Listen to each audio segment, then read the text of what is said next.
Donc le texte que je vous présente, effectivement, n'est pas le mien, mais c'est bien le texte que Jean-François avait préparé. Cher André, chers amis, bonjour et bienvenue à notre Assemblée Générale. Nous nous retrouvons à Briançon, c'est-à-dire presque au plus au nord de notre ligue. Mais il y a de l'athlétisme, et un athlétisme de qualité ici, dans les Hautes-Alpes et à Briançon. Il n'y a pas que du ski, et nous avons la chance d'avoir, dans ces hautes montagnes que j'adore, de véritables champions, mais aussi une importante pratique athlétique. Les clubs sont dynamiques, actifs, et malgré l'éloignement géographique, et vous avez pu le constater en venant, les athlètes du nord des Hautes-Alpes fréquentent avec une grande assiduité nos compétitions et nos assemblées générales. Je remercie mon ami Gilles, le local de l'étape, qui réside encore plus au nord, au pied du mont Genève, et qui se démène quotidiennement pour faire vivre l'athlétisme rural et de montagne. Je remercie la ville de Briançon qui nous accueille, et je salue au passage les élus qui ont facilité votre venue. Un grand merci à Eric et aux membres des clubs du Briançonnais pour leur dévouement et leur gentillesse. Lorsque nous avons décidé de faire nos trajets ici, je n'ai eu que des hauts alpins, que des retours positifs. Venir ici était presque impossible, mais nous l'avons fait. Nous l'avons fait parce que nous souhaitons, dans notre politique de développement de la Ligue, animer le territoire régional. Je veux dire animer tous les territoires. L'Assemblée générale est une des composantes, comme les compétitions, les animations, les formations et tout ce qui touche à l'athlétisme.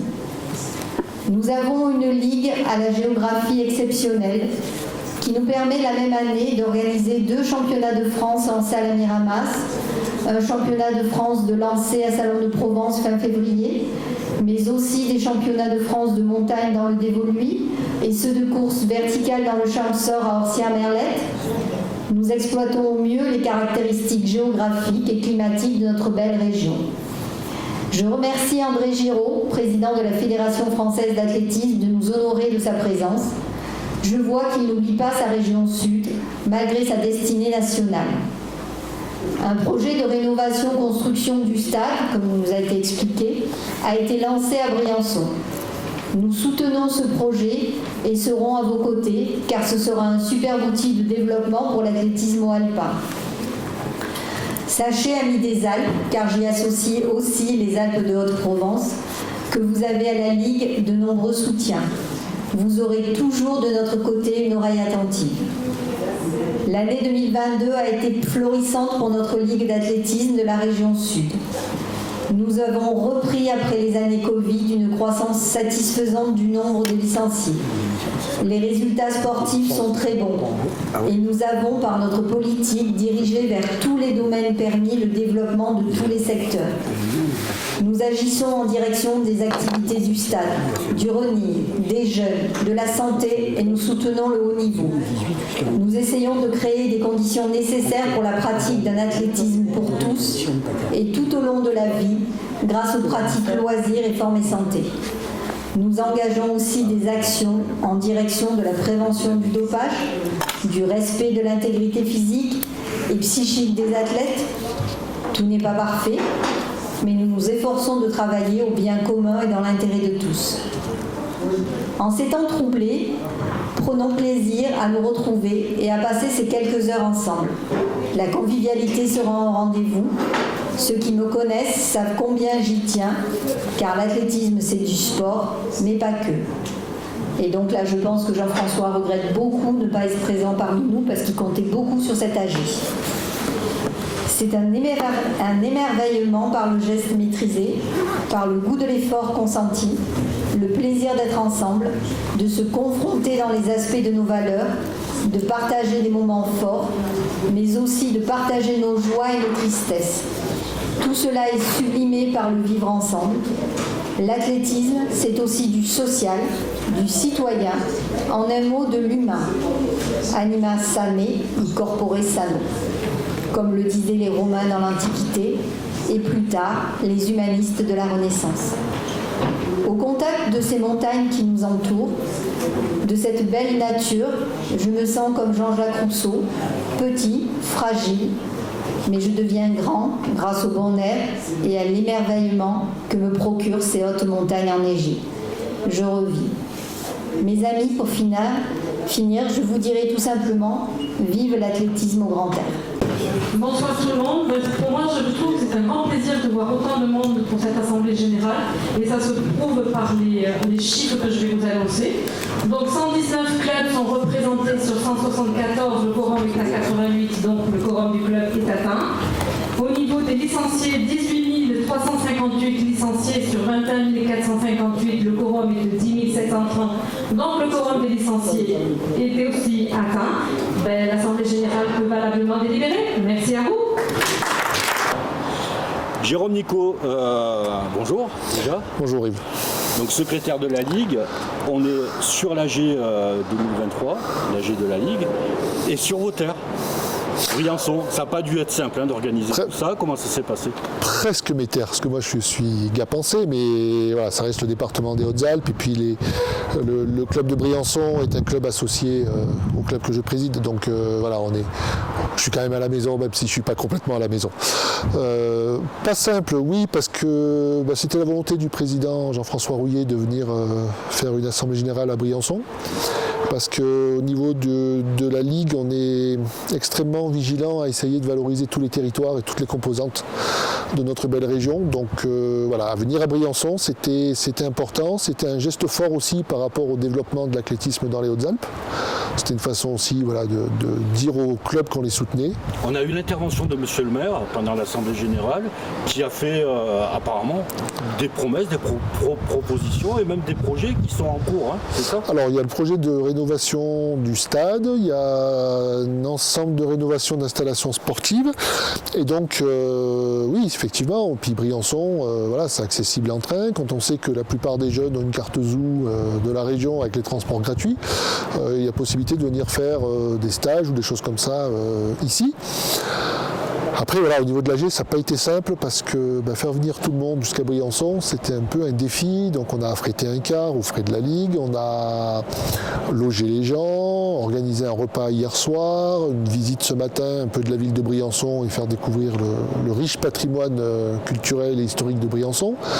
Là, il y a un petit repas, un petit buffet dînatoire avant que tout le monde reparte. Donc tout ça, c'est des coûts pour la Ligue qui sont bien plus importants que ceux d'une AG habituelle. Mais voilà, le déplacement faisait qu'on était obligé de proposer quelque chose d'un peu différent. Après, je pense que tout le monde a pris conscience que Briançon et les clubs du Briançonnais ou de l'Argentière font partie de la Ligue et que quand ils vont à Miramas pour une compétition samedi-dimanche, ça génère au moins 2 nuitées, puisque la plupart du temps, ils sont obligés de partir le vendredi, puisque même une épreuve à Miramas qui commence à 10h le matin, ça permet à tout le monde de venir, sauf à eux, parce qu'un départ à 5h du matin n'est juste pas envisageable. Voilà, donc c'était aussi ça un peu le message à faire passer. Et puis oui, voilà, faire comprendre que notre région, elle va de la lame des vagues méditerranéennes jusqu'au sommet de la barre des Écrins à 4102 mètres. Voilà. Donc c'est tout ça, et ce qui fait aussi la richesse de notre territoire et la richesse humaine, et puis l'offre de compétition qu'on peut avoir entre le trail, la montagne, la course verticale, la salle de Miramas, les magnifiques installations sportives. Voilà. Merci Jérôme. De rien. Bonne fin d'AG. Monsieur le maire, madame la vice-présidente, mesdames et messieurs, chers amis, présidents de club, d'abord vous dire tout le plaisir que j'ai de me trouver parmi vous aujourd'hui. Lorsque j'ai été élu en décembre 2016, ça fait déjà plus de 6 ans maintenant, j'ai mesuré que finalement je n'étais jamais revenu vous rencontrer tous au cours d'une assemblée générale. Alors je fais tous les territoires français, même l'outre-mer si vous voulez, mais bon, j'étais jamais revenu et c'est vrai que lorsque l'invitation m'a été lancée, cette année je me suis positionné tout de suite sur la Ligue Sud. Je dis bien la Ligue Sud, hein. Je ne dis pas la Ligue PACA. Hein, voilà. Je sais que le président me dit beaucoup. Non, j'interviendrai en fin de séance pour vous parler un peu plus en détail de des évolutions au sein de la fédération et particulièrement de la façon dont on se positionne par rapport au JO.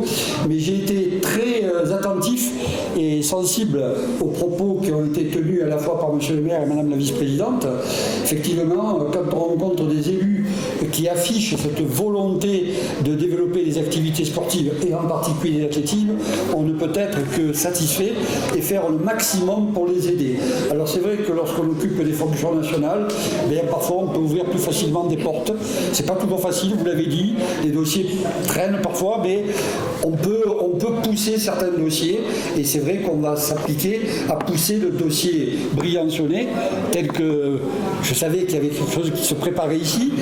Je suis ravi aussi de voir qu'il y a un club d'athlétisme qui fonctionne bien parce que pendant des années on a eu un magnifique club à Serre-Chevalier avec les frères André. Je me rappelle cette période, d'ailleurs j'ai couru contre eux à l'époque.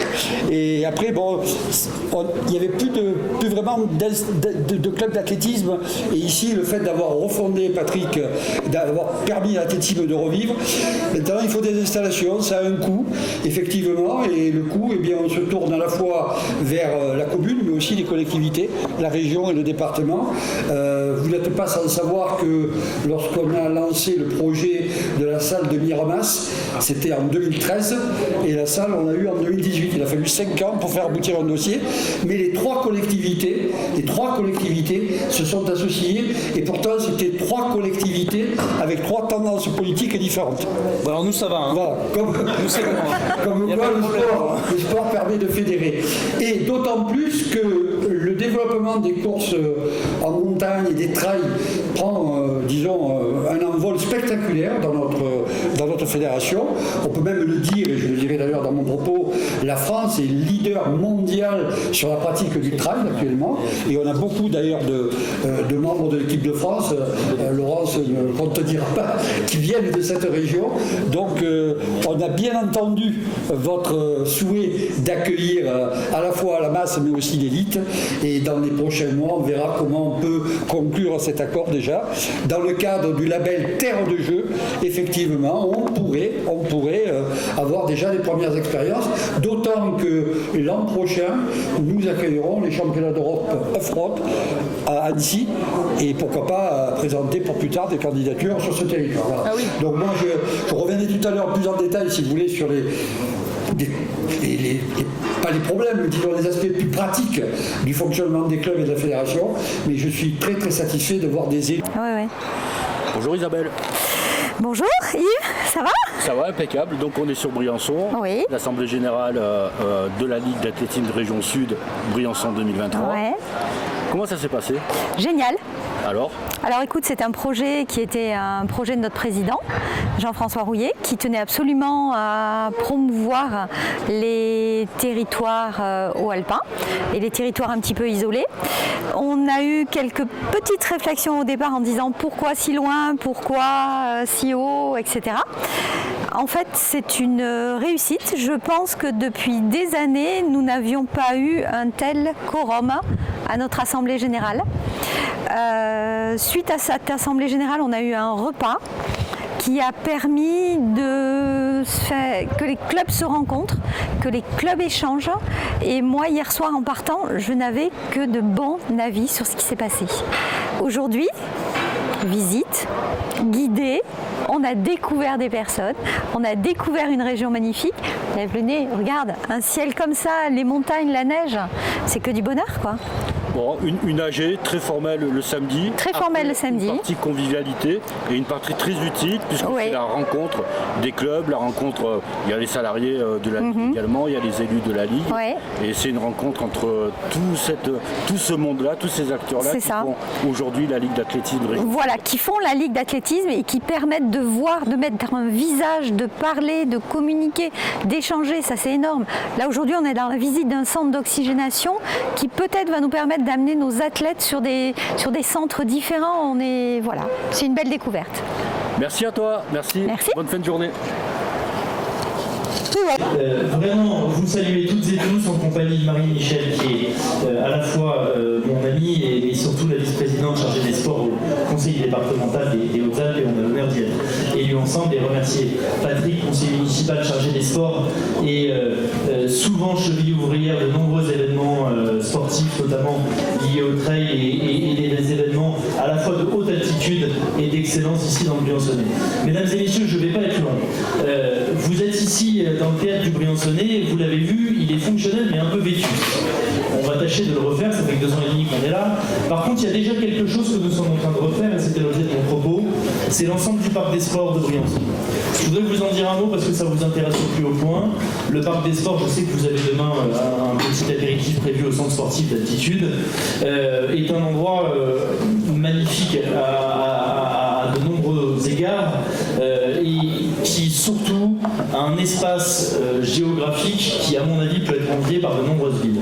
Si ce n'est que les infrastructures que nous y avions étaient vétustes et n'avaient pas été remises au goût du jour depuis plus de 30 ans, nous venons, dans les 2 ans et demi qui viennent, à la fois d'inscrire, avec l'aide du président de région Renaud Muselier, l'ensemble du projet de renouvellement du parc des sports de Briançon dans le contrat de plan État-Région, et nous sommes en train d'y engager la bagatelle de 12 millions d'euros pour y refaire à neuf un terrain de rugby tout neuf, ça vous intéresse pas trop, un terrain synthétique foot rugby, ça vous intéresse un peu mais pas trop non plus, une piste d'athlétisme toute neuve, ça peut éventuellement vous intéresser, une halle des sports qui va permettre vraiment d'avoir un accueil multisport et des utilités pour tous les sports indoor. On a déjà patinoire, piscine, on vient de finir le skatepark, bref. L'objectif est que quand on aura tout livré d'ici 2 ans, les travaux sont déjà en cours. La phase 1 des travaux concerne, pour tout vous dire, le mur d'escalade qui est dédié aux Jeux Olympiques, puisqu'on est centre de préparation aux Jeux pour l'escalade. Vous savez que Briançon est l'une des 2 étapes françaises du championnat du monde d'escalade avec Chamonix. Donc le mur d'escalade, c'est ce qui sortira en premier. Mais l'objectif d'ici mi-2025 est de livrer un parc des sports totalement renouvelé avec des infrastructures totalement neuves. On a déjà, et vous le visiterez demain, le centre sportif d'Altitude, c'est 120 lits qui sont capables d'accueillir toute population individuelle, groupe, club, etc. Qui vient chez nous. Moi je voulais vous dire ce discours-là parce que très concrètement aujourd'hui, vous avez 2 endroits en France et chacun les connaît sur lesquels on peut à la fois s'entraîner, faire un stage, passer des vacances, s'oxygéner, avoir un moment de préparation de début de saison, d'avant-saison, de mi-saison, etc. C'est Tignes et Font-Romeu. Font-Romeu pour des raisons historiques, je rappelle que c'est le général de Gaulle qui a décrété un jour qu'on livrait le Centre national des sports, et Tignes pour des raisons d'investissement très fortes. Nous on veut se situer au milieu des 2 gammes. On pense fortement que dans toute la région sud, on a un vrai manque d'infrastructures de ce type-là. On est ici, vous le savez, à 1300 mètres d'altitude. J'ai tendance à penser, je me trompe peut-être, que le dérèglement climatique, malheureusement, va faire en sorte aussi qu'il y aura encore plus d'appels d'air qu'il y en a déjà aujourd'hui sur la montagne. Et nous avons ici, en plus de ça, noué un partenariat avec le centre hospitalier de Briançon et le centre de soins de suite et de réadaptation de Rhône Azur, afin d'avoir l'ensemble d'un accord sport-santé. C'est-à-dire que concrètement, n'importe quel sportif qui vient au centre sportif d'Altitude, s'il a besoin d'un test d'effort, d'un test médical tout court, d'un suivi pendant toute la semaine, on est même allé jusqu'à investir dans l'ensemble des équipements liés au test d'effort liés à l'hypoxie, parce que on sait aussi que forcément on est une grande ville alpine, on a un certain nombre à la fois de guides de haute montagne, mais aussi de trailers qui vont aller s'entraîner pour des projets à 5000, à 6000, à 7000, à 8000. On veut être capable de leur apporter des infrastructures de tests, d'entraînement. Tout ça aujourd'hui est totalement possible, c'est-à-dire qu'on est capable dans 2 ans de proposer une offre totalement intégrée, à la fois sur les infrastructures sportives, sur l'accompagnement bien entendu, à la fois sur le sportif mais aussi sur le ludique. Je rappelle qu'on a un certain nombre d'équipes en alliés ludiques qui ne sont pas totalement désagréables dès lors qu'on veut être sur une phase de repos, et bien entendu, vous l'avez compris, aussi sur le médical et aussi sur la réadaptation, parce que on a aussi, et vous le savez toutes et tous, besoin de sites liés à la réadaptation du sportif. Moi je voulais venir devant vous pour vous faire connaître ce projet. Vous serez demain sur le site, vous le verrez, je crois que c'est demain, c'est ça, hein, si j'ai bien compris, ou c'est cet après-midi, bon, enfin, j'ai cru comprendre que demain, voilà, c'est bien demain que vous passez au centre sportif d'Altitude. Je voulais vraiment vous dire qu'on a une grande ambition, mais que ça ne pourra fonctionner que si l'ensemble des clubs de la région se l'approprient. Il y a plein d'autres offres dans la région. En tout état de cause, j'ai tendance à penser qu'une offre à 1300 mètres d'altitude, avec cette qualité de vie, avec la qualité médicale, avec un tarif et une gamme de prix qu'on va essayer de mettre vraiment pour qu'elle soit accessible. Notre vocation n'est pas de faire quelque chose qui est dédié à l'équipe de France. Enfin, si le RCT revient, on n'est pas mécontent, mais on n'est pas là pour faire quelque chose pour l'équipe de France de foot. On est là pour faire quelque chose de bien, de fonctionnel et à disposition de tous les sportifs de la région. C'est bien pour ça d'ailleurs que le président Muselier s'est engagé. Je vous dis un mot de tout ça, bien entendu, parce qu'on est en année pré-olympique, qu'on va vivre un événement extraordinaire. On a eu la chance, et j'en ai parlé avec lui pas plus tard qu'avant-hier, puisque nous avons eu la chance d'accueillir le président de la République, Emmanuel Macron, à Salines-le-Lac, dans les Hautes-Alpes, avant-hier, ici, pour parler de l'eau. On a bien entendu aussi parler des Jeux Olympiques, parce que les Jeux Olympiques, c'est Paris 2024, mais vous le savez aussi, c'est la probable, peut-être très certaine candidature aux Jeux Olympiques d'hiver de la région sud, avec Briançon au fer de lance, porté par le président Muselier. Vous l'avez compris, on est une région de sport, et je crois qu'on doit porter tout cela. Moi, je voudrais vraiment dire un merci très sincère au club local, remercier nos collègues gapençais, remercier tous les Briançonnais qui sont là, qui ont su porter auprès de la Ligue et de la Fédé l'idée de vous accueillir ici. Écoutez, moi, quand le président national de la Fédération française d'athlétisme il est dans ma ville, je me dis qu'on est en train de faire quelque chose de bien. Et vous savez, dans notre ville, qui a été l'une des plus sportives de France il y a quelques années, c'était le challenge de l'équipe, on est une ville fondamentalement sportive, c'est notre ADN. C'est notre ADN. Et vous serez toutes et tous toujours les bienvenus ici et on y mettra les moyens. Voilà. Donc écoutez, je n'ai rien d'autre à vous dire que bonne assemblée générale, vous êtes ici chez vous, mais surtout, pensez bien à revenir. Donc vous prenez les numéros de téléphone avec Patrick Michel. Il y a plus que... Ah ouais, c'était 55. Bon. 1, 2, 3. Gilles Brochet, président du comité d'athlétisme dans le 05. Vous nous accueillez. Gilles a été un peu la cheville ouvrière aussi de toute cette organisation-là, les visites et tout. Comment ça s'est passé l'organisation de ton AG, Gilles ? Alors en fait, je pense que l'initiative est à mettre à l'ordre de Jean-François Rouillet, malheureusement qui n'est pas là aujourd'hui, mais c'est lui qui a eu l'initiative, qui a pris les premiers contacts avec les élus et qui finalement a forcé un peu la main et a mis en place l'hébergement, etc. Après nous, sur le terrain, avec le président de Briançon, Serge Chevalier, Éric Perronnet, on a fait les contacts pour avoir les locaux, les services, la restauration, etc. Mais on va dire que c'est Jean-François qui a impulsé et c'est sa volonté qui a finalement pu être réalisée. Et donc voilà, après, nous sur le terrain, on a fait un peu la coordination, la logistique, parce que c'est vrai que jusqu'à présent, la Ligue n'organisait pas l'Assemblée Générale sur 2 jours. Et c'est vrai que ça a posé un petit peu quand même des problèmes de logistique pour les réservations, le nombre, etc. Donc voilà, on est quand même, on arrive au bout et on est arrivé à peu près à répondre aux besoins qui ont fluctué, bougé un petit peu. Donc en effet, on s'est aperçu que sur cette assemblée générale-là, le samedi, il y avait le quorum, il y avait plus de 119 clubs de présents. C'est sur un week-end complet. Moi, je peux attester que dimanche, là, après la visite, tout le monde a le sourire. Est-ce que tu as des bons retours des clubs ? Oui, je crois que ce que ça a fait en plus, c'est qu'en fait l'aspect convivialité qui n'était pas toujours assez long au terme d'une assemblée générale, là il a pu effectivement par un repas commun, par quelque chose où on a pris le temps. C'est vrai que quand on est hébergé sur place, on n'a pas le souci du retour tout de suite. En fait que l'ambiance était assez détendue et que les gens ont un peu appris à se connaître, à se rencontrer. Donc je crois que effectivement c'est quelque chose de très très positif et puis qu'il va falloir peut-être creuser un peu pour les années prochaines parce que effectivement quand on vient de loin, peut-être que effectivement faire ça avec un hébergement c'est peut-être pas mal.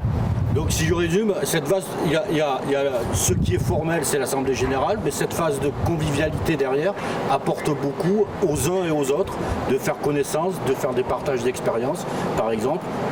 un côté positif dans ce dispositif. Voilà, puis même plus de 60 personnes ce matin à la visite du patrimoine, ça montre bien que les gens avaient un intérêt.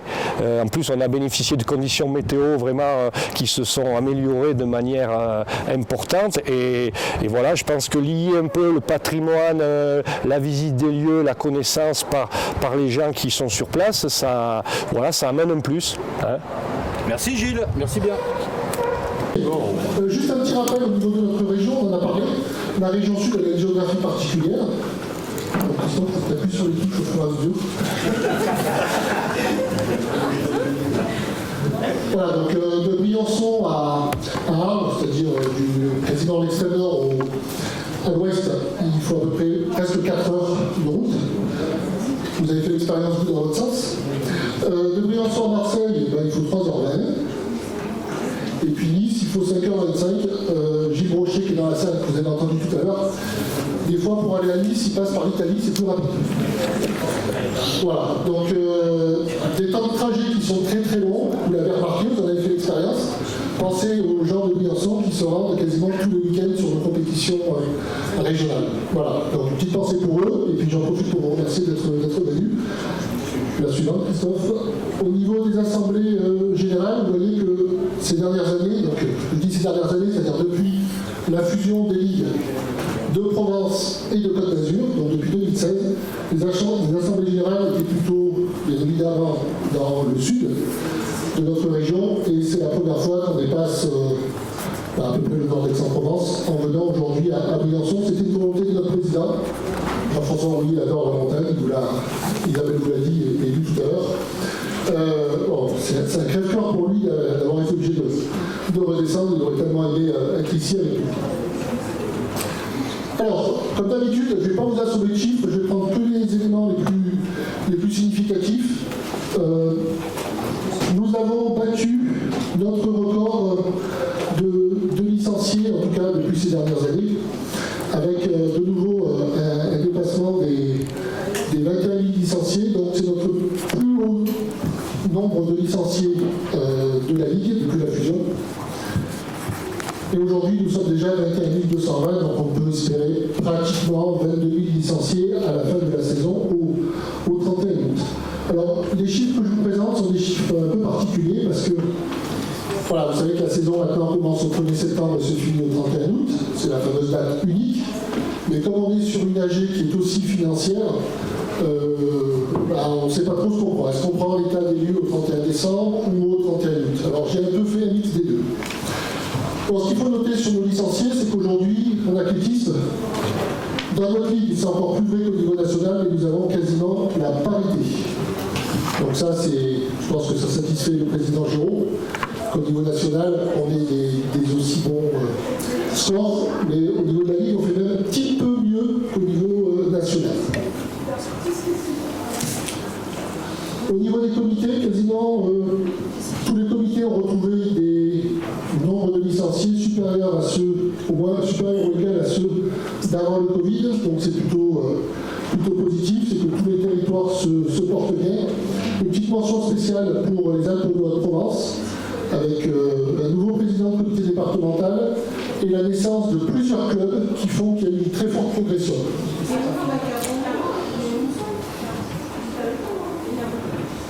Voilà, donc là c'est la répartition par type de licence.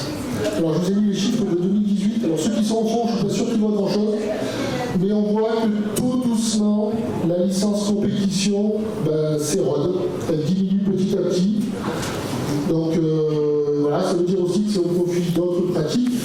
Donc entre autres du loisir santé qui se maintient, et puis surtout le loisir running qui se maintient aussi, et puis les jeunes qui sont en progression. Maintenant, la répartition par catégorie. Alors, j'ai essayé à chaque fois de penser à mettre les nouveaux usages, c'est-à-dire les U quelque chose. Voilà.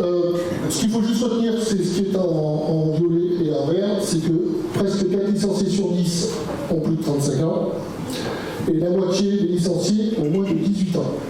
Ça veut dire qu'entre les deux, entre 18 et 35, c'est un peu le désert. Là, c'était pour casser un peu l'image qu'on a parfois. On a tendance à dire qu'il y a des catégories qui sont en grande souffrance, où il n'y a quasiment plus personne, en particulier les espoirs. Mais si on regarde, moi, ce n'est pas les espoirs qui m'inquiètent le plus, c'est les seniors. On est espoir 3 ans, donc on n'a pas une grande masse d'espoir. On a une masse de seniors qui est beaucoup plus importante, mais on est seniors pendant 12 ans. Donc ce que vous avez ici, c'est le nombre de licenciés par année. C'est-à-dire qu'en débit, ils sont 241,3 licenciés, il y a 3 années de débit, et ainsi de suite. Et on arrive donc le plus bas, c'est les seniors avec 122,2 licenciés par an dans les clubs. C'est ce qu'on constate aussi, hein, c'est pas une grande découverte.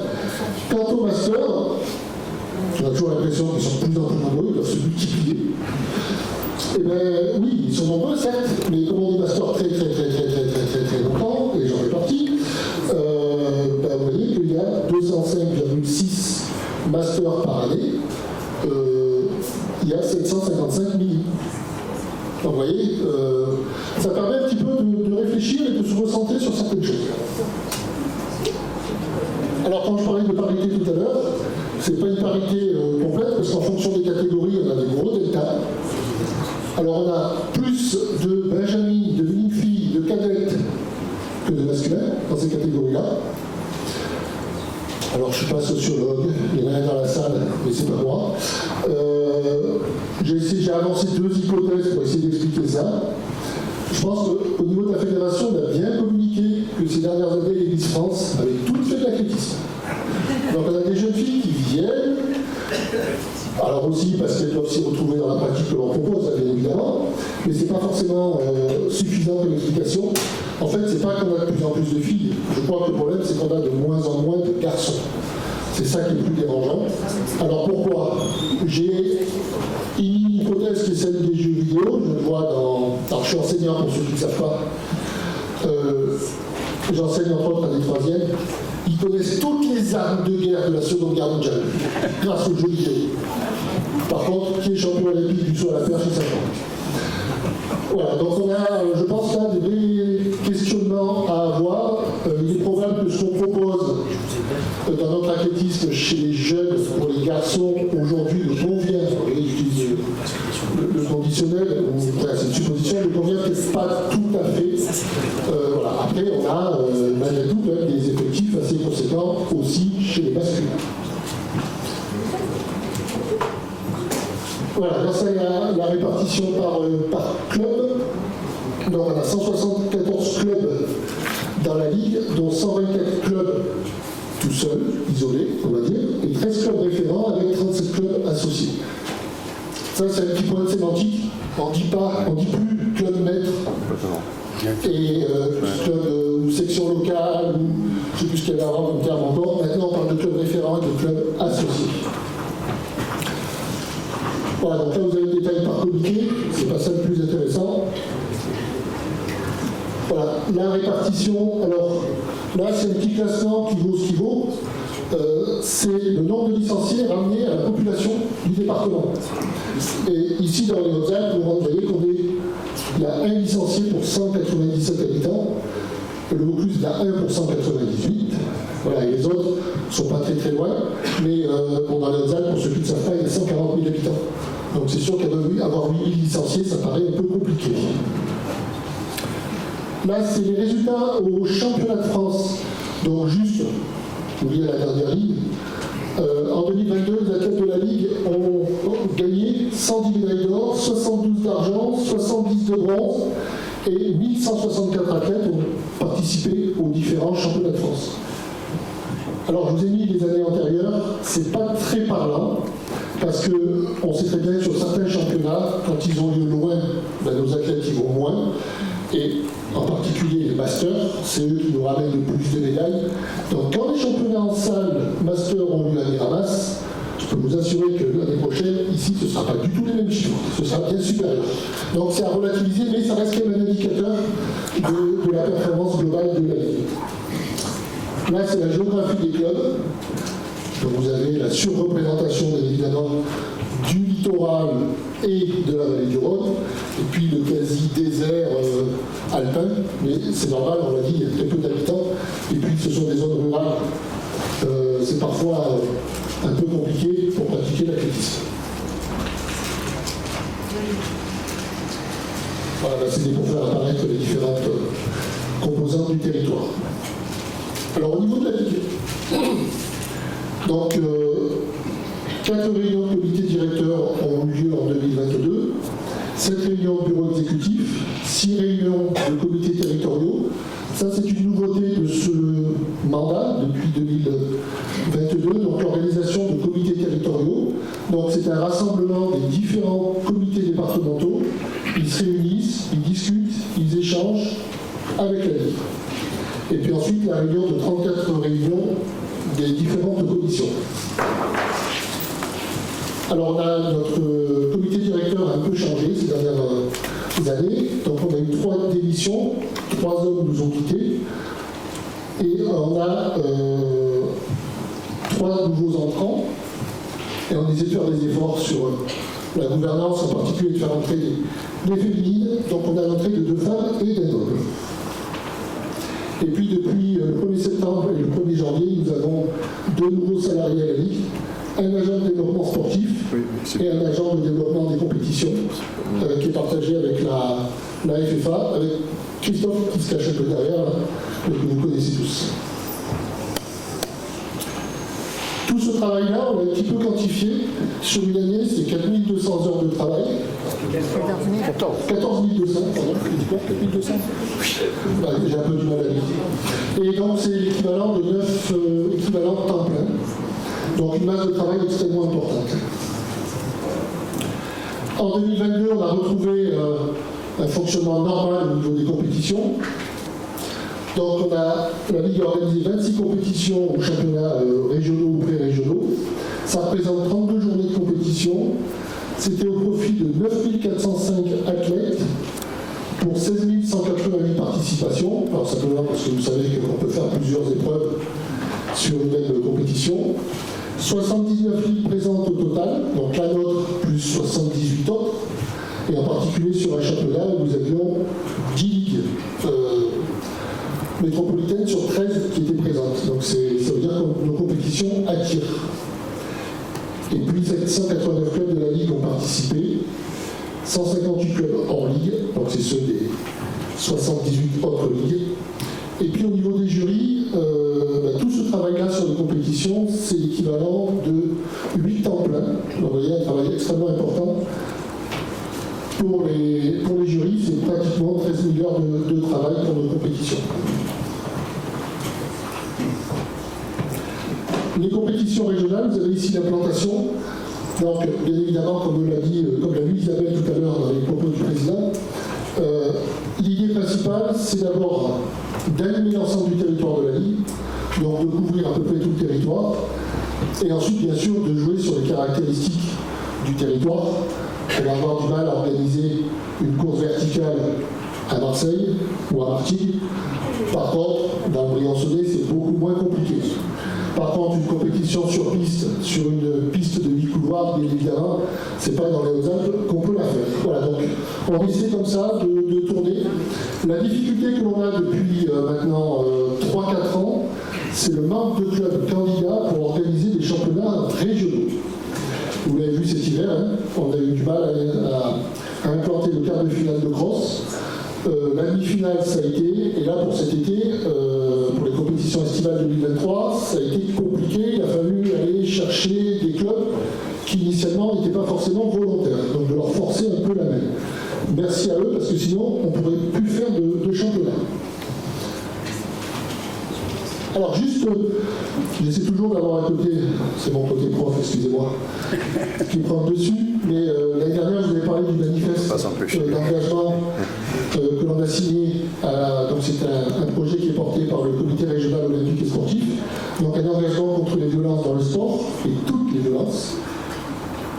Donc on a signé ça, et ensuite on a des obligations légales qui sont arrivées.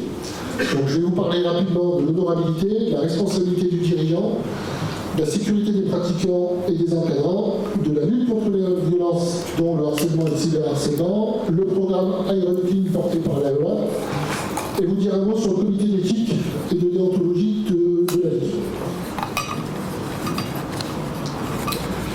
Alors, l'honorabilité, au niveau national, moins de 14% des clubs ont fait le boulot. Le boulot, c'est quoi? C'est remplir sur votre structure fonctionnelle tous les encadrants sportifs du club. Alors tous, à l'exception de ceux qui ont une carte professionnelle, mais qui peut plus que loin, donc ça ne vous empêche pas de les mettre. C'est une obligation légale.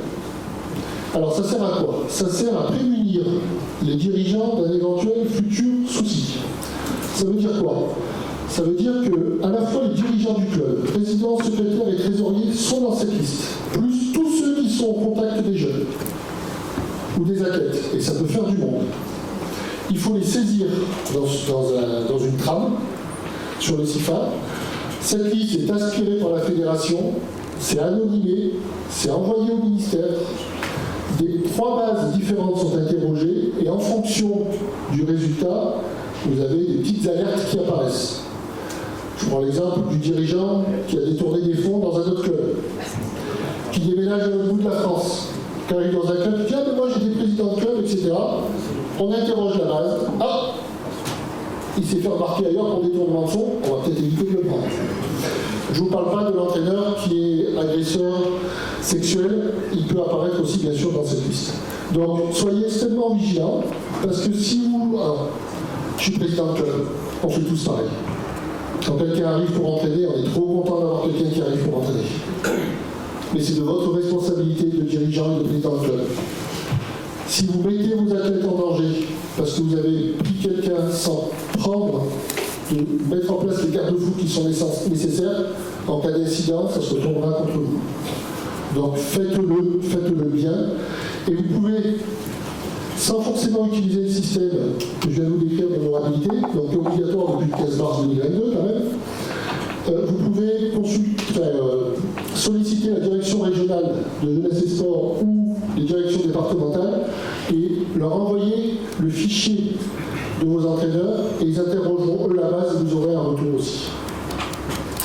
Ah, tu as des trop de questions. Jérôme, petite question. Oui, Thierry. Quand tu as un club référent et des clubs associés, c'est ça? Ouais. Au niveau du vocabulaire, c'est bien. J'essaie. Les entraîneurs sont le plus souvent pris au niveau du club associé. Est-ce que le club référent est obligé de faire la même chose? Dans l'absolu, non. D'accord. Et autre question, quand tu as un club omnisport, généralement c'est le club omnisport qui saisit. Est-ce que tu es obligé de le refaire au niveau de la fédé? Alors oui, parce qu'on est censé le remplir aussi sur la structure fonctionnelle du club, via le CIFA. Ensuite, mardi, il y avait à l'initiative de Laurence Vivier, il y avait une petite information, un webinaire sur les violences sexuelles dans le sport et en athlétisme. Et on nous a rappelé une obligation qui est celle d'afficher les numéros d'urgence dans les vestiaires ou dans un lieu visible au club. Alors je sais que pas tous les clubs ont des lieux, enfin des panneaux d'affichage, etc. Mais c'est nécessaire de le faire, c'est une obligation légale ça aussi. Donc on pourra vous envoyer, si vous voulez, le petit panneau. Voilà, c'est juste avec le 119 enfants sans danger. Voilà, pour que tout le monde, que tous les athlètes puissent bien avoir cette information. Après, pour siéger au comité d'éthique et d'anthologie de la FFA et à la cellule d'intégrité, je peux vous assurer qu'on a beaucoup de problèmes avec le fait que probablement moins de 30% des clubs de la fédération ont un règlement intérieur. Le règlement intérieur, il est là pour savoir ce qu'il est possible de faire ou pas au sein de l'association et quelles dispositions on prend et comment on prend des décisions quand il y a quelqu'un qui dysfonctionne. Ça peut être un athlète, ça peut être un officiel, ça peut être un entraîneur, ça peut être un dirigeant. Voilà, la plupart du temps, dans l'absence de règlement intérieur, on n'a pas de texte sur lequel s'appuyer et les dirigeants, le jour où il y a un problème, sont souvent bien embêtés. Donc on va travailler pour pouvoir vous fournir des trames que vous pourrez utiliser, parce que, alors histoire que vous ne démarriez pas de rien, après vous l'adaptez à votre situation.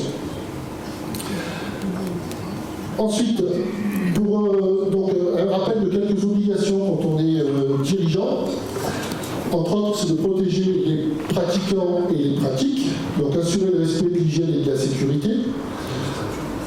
Alors quand ce sont des vestiaires qui sont usagés, où il y a des moisissures, etc., c'est pas de votre fait, mais en tout cas c'est de votre fait à faire remonter à la commune pour que les choses soient faites pour que les athlètes puissent les utiliser correctement. Protéger les adhérents, veiller à l'état du matériel.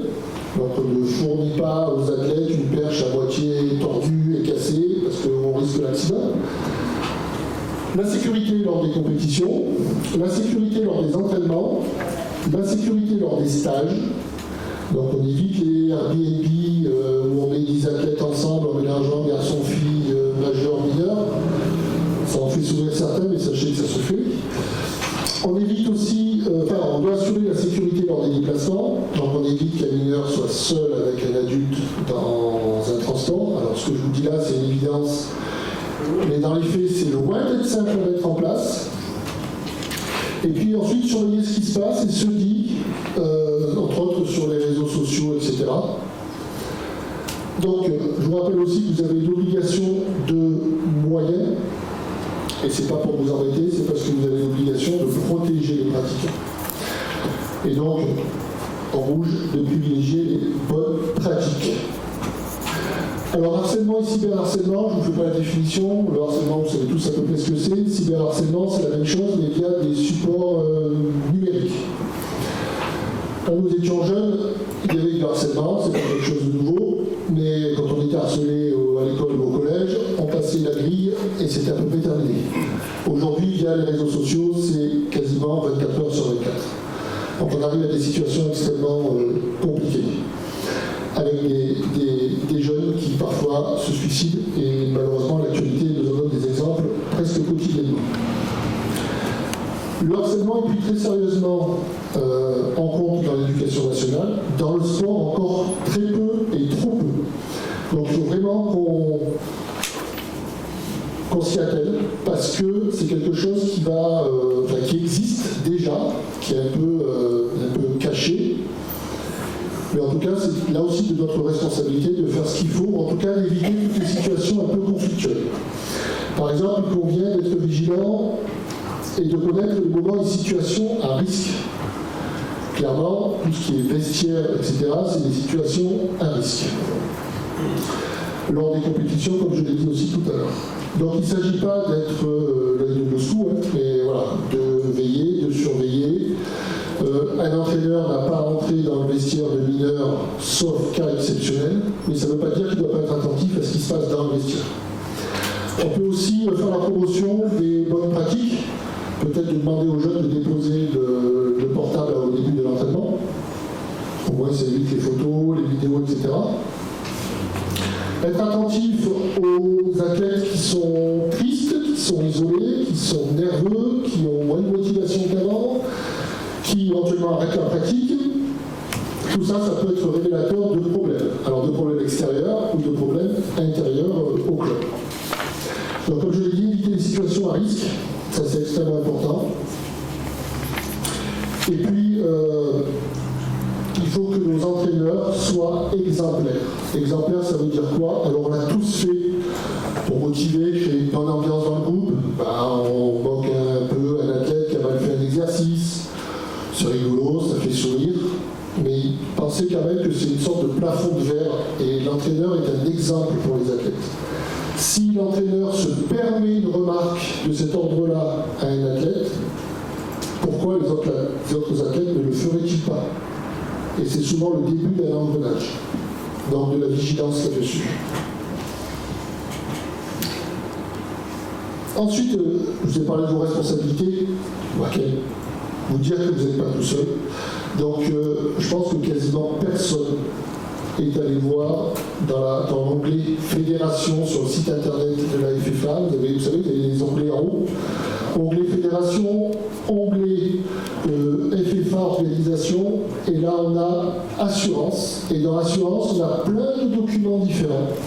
Alors je les résume rapidement. Donc vous savez que c'est la manif qui est l'assureur de la FFA.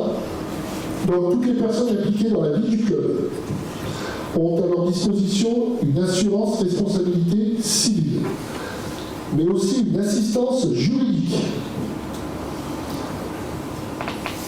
et la possibilité de faire appel à un avocat, donc soit qui est désigné par la MAIF, soit que vous faites valider par la MAIF après coup. Donc la Maïf est là pour nous aider sur ces questions-là. Donc ce sont les fameuses notices d'information et d'extension de souscription complémentaires. Et enfin, la FFA dispose dans son sein d'un service juridique pour accompagner, conseiller et assister tout le personnel, en tout cas tous les bénévoles, tous les acteurs de l'athlétisme, que ce soit les athlètes, les dirigeants, etc. Enfin, pour terminer, le Ironman, qui est un programme sur le dopage. Alors ceux qui connaissent savent que pour moi dire Ironman, c'est très compliqué, vu mon niveau en anglais. C'est une formation qui est obligatoire pour tous ceux qui ont un diplôme antidopage. Donc une fois qu'on a suivi cette formation, qui dure à peu près 45 minutes à 1 heure en fonction du temps qu'on y passe, vous avez une habilitation qui sort, qui vous est envoyée par courriel, avec un numéro. Ce numéro, vous le copiez et vous le collez dans votre fiche acteur. Et donc, vous êtes comme ça labellisé Ironman. Et c'est obligatoire pour continuer l'émission liée à l'antidopage. C'est aussi obligatoire pour les athlètes qui veulent participer à un championnat d'Europe. Et la fédération étudie le fait que ça devienne obligatoire pour les athlètes qualifiés au championnat de France. Cette formation, elle entre dans le cadre de la prévention de la lutte contre le dopage. Elle est extrêmement bien faite, des petites séquences vidéo avec des petits questionnaires. Au bout de 2 ans, vous perdez cette certification. Par contre, vous recevez un petit module de formation. Alors la vidéo dure 6 minutes et vous avez un petit QCM. Et ça vous permet d'avoir de nouveau cette habilitation pour 2 ans. Enfin, 2 mots, parce que j'ai parlé pas mal d'éthique. La Ligue de la région Sud s'est dotée d'un comité d'éthique et déontologie. Ça a été la première en France à le faire, parce que c'est quelque chose qui nous tient à cœur.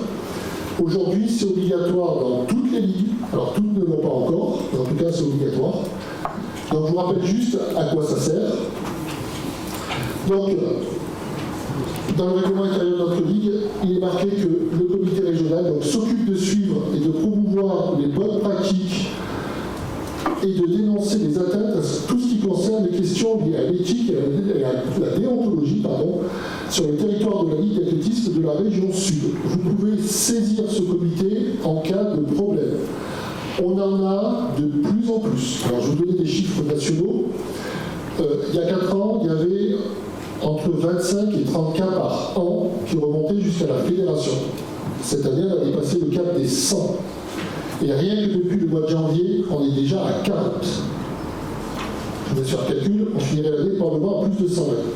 Alors il y a 2 choses là-dessus. Le fait que cela commence à se connaître, donc ça crée un phénomène d'appel d'air, mais c'est aussi parce qu'on a des situations qui émergent. Et on ne peut pas faire comme si ça n'existait pas. Voilà, je vous remercie. Le rêve. On s'en fout, Yannick, on s'en fout. Vous allez me maudire, mais c'est pas grave. Bon les amis, là j'ai 2 personnages du running de la Ligue. On a Yannick Formal que tout le monde connaît, Marie-Christine Cachot que tout le monde connaît en même temps. Et là on assiste aussi en même temps c'est un passage de relais en fait, avec une continuité dans les compétences et une continuité dans les transmissions, dans le développement et dans la construction du running. Dites-moi, on est sur l'AG à Briançon. Passage de relais, comment ça se passe ? Ça se passe très bien, forcément. Ça fait 7 ans qu'on travaille tous les deux en binôme avec Marie-Christine. Marie-Christine, j'étais président de la commission régionale de running. Je ne l'ai jamais considérée comme mon adjointe. J'ai toujours considéré comme mon ami et mon plus fidèle pilier au sein de cette commission-là. Donc forcément, le fait de mon choix d'arrêter d'être président de la commission régionale, de me retirer du comité directeur de la Ligue, est un choix tout à fait personnel. Mais bon, je suis d'un autre côté serein parce que c'est Marie-Christine qui prend le relais derrière moi. Et puis par nature, je ne vais pas laisser Marie-Christine toute seule. Et je serai un petit peu là, voilà, pour un petit conseil, pour une petite aide. tout ça en off, bien sûr, mais je serai toujours là pour être à ses côtés. En tous les cas, moi, je me fais le relais de l'ensemble des athlètes, l'ensemble des clubs, l'ensemble des organisateurs qui ont bénéficié de ton accompagnement, tes compétences et tout. Un grand merci pour tout ce que tu as pu mettre en place, sur les bases que tu as su créer après la fusion. Dieu sait que c'était pas facile. Les bases que tu as su créer pour qu'aujourd'hui on puisse développer le running dans de super bonnes conditions. Et je dirais, tu vois, tiens la charge parce qu'il en faisait beaucoup. Hein. Oui. Donc tu te prends la charge, Marie-Christine. Est-ce que tu te prends cette charge-là sereinement, j'imagine? C'est au-delà d'un côté serein, c'est que il était évident que si Yannick, là il a tout dit, il a juste oublié de dire qu'il faisait beaucoup de travail et que c'est lui qui a maintenu la CR pendant 7 ans à bout de bras et ça c'est évident. Une chose est sûre, c'est que je l'avais même au moment de sa démission, je l'avais appelé avant et que s'il m'avait dit non, voilà, moi je t'aiderai pas, je n'aurais pas accepté ça et j'espère juste qu'il rentrera dans la CR dès qu'il le souhaitera et moi c'est pour faire le pont, la liaison, mais je compte sur lui, il le sait et tout a été dit. De toute façon, tu ne peux pas te soustraire à être une personne ressource sur le territoire. Non. C'est en tous les cas. Merci à tous les deux. Et merci. Puis bon vent à tous. Quoi. Merci. Merci. Le timing est parfait par le financement, par le prêt, par le partenariat. J'ai bien fait venir. Merci en tout cas pour l'invitation. Pensez à Jean-François, forcément. Deux mots. Je suis arrivé tout à l'heure quand il y avait des prises de parole, notamment sur la problématique d'abord du partenariat. Clairement, aujourd'hui, la Fédération française d'athlétisme et le Crédit Mutuel au niveau national, on est le partenaire principal. Après, toute la complexité, c'est comment on arrive à faire ça et faire vivre cela au plus près des territoires. Avec la Ligue, aujourd'hui, on travaille. On a eu encore une réunion il y a peu de temps sur densifier le partenariat, trouver d'autres sources de revenus, d'accompagnement sur des actions qui sont portées au niveau de la Ligue. Après, j'ai envie de vous dire, on a envie de vous aider, mais aidez-nous à vous aider. Combien d'entre vous, là je vois que vous aviez beaucoup de responsables, de trésoriers, de clubs locaux, combien aujourd'hui sont venus taper juste à la porte d'un crédit mutuel sur le territoire de la Ligue? C'est plus de 100 caisses de crédit mutuel qui sont présentes. On vous demande, c'est comme ça, pour qu'on puisse avancer, et je suis persuadé que localement, au niveau de chaque club, vous avez des belles actions, il y a peut-être des sujets à trouver, mais nous, on a besoin aussi de vous pour densifier notre relation. Donc je serai là tout à l'heure, auprès des échanges, en tout cas pour échanger, donc n'hésitez pas à venir nous voir. Je sais que je discutais avec l'un ou l'autre, beaucoup d'entre vous déjà jouent le jeu, faites-moi remonter aussi s'il y a des choses des fois qui ne fonctionnent pas. Là aussi, on est en tout cas, on écoute tout ce que vous nous dites et toutes les améliorations qu'on devrait mettre en œuvre. Ce partenariat, on souhaite le maintenir, on souhaite l'augmenter, et bien entendu, dans tous les projets de la Ligue qui vont être portés, et celui qui vient d'être voté, forcément que, en tout cas, on aura un regard plus qu'attentif pour vous trouver les conditions les plus adéquates. Compliqué aujourd'hui de vous dire un taux avec une évolution qui est très lourde. Donc aujourd'hui, quand on prend des taux à plus un investissement comme celui-ci, on est sur du 15-20 ans, donc on tangente les 3 et quelques pourcents, et c'est évolutif. Donc voilà, il faut l'intégrer. Et bien entendu, on répondra présent au moment où la Ligue aura en tout cas plus finalisé son dossier. On sera très fiers de vous accompagner dans votre projet. Voilà. Merci en tout cas pour ces de m'avoir laissé la parole. Et surtout, faites-moi plaisir, soit vous les ramenez pleinement en disant ça ne fonctionne pas, soit j'essaie de vous convaincre en tête à tête que votre place est chez nous. Merci en tout cas. Bonjour toutes les deux. Alors attendez, je vais vous laisser vous présenter parce que ce sont les nouveaux cadres de l'OM Athlétisme, nouvelle présidente, nouvelle trésorière, si je ne m'abuse. Toi, ton prénom c'est Margot. Margot Bonacieux. Margot, dis-moi ton nom, ton prénom et qu'est-ce que tu fais au club? Alors moi c'est Margot Bonacieux, je suis présidente de l'OM Athlétisme depuis le mois de mai. Voilà, avec la nouvelle équipe et accompagnée de Magali. Magali comment? Vassero. Je te laisse te présenter, Mag. Voilà, Magali Vassero. Effectivement, je suis élue depuis le mois de mai de l'année dernière en tant que nouvelle trésorière de l'OM Athlétisme. Depuis septembre, j'encadre aussi les éveils poussins dans le cadre de l'école d'athlé. Et voilà, je découvre le monde associatif et c'est vraiment très intéressant. Alors, c'est votre première AG en tant que dirigeant de club, je suppose. Oui, c'est une grande première. Vous avez vécu votre AG, comment ça s'est passé ? La partie hier avec ce qui était un peu plus formel le samedi et cette partie aujourd'hui qui est un peu plus conviviale.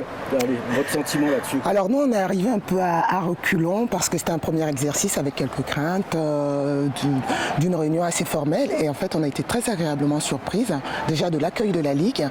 On a été très bien reçus et ensuite la présentation de l'AG, que ce soit la présentation du rapport moral, du bilan financier.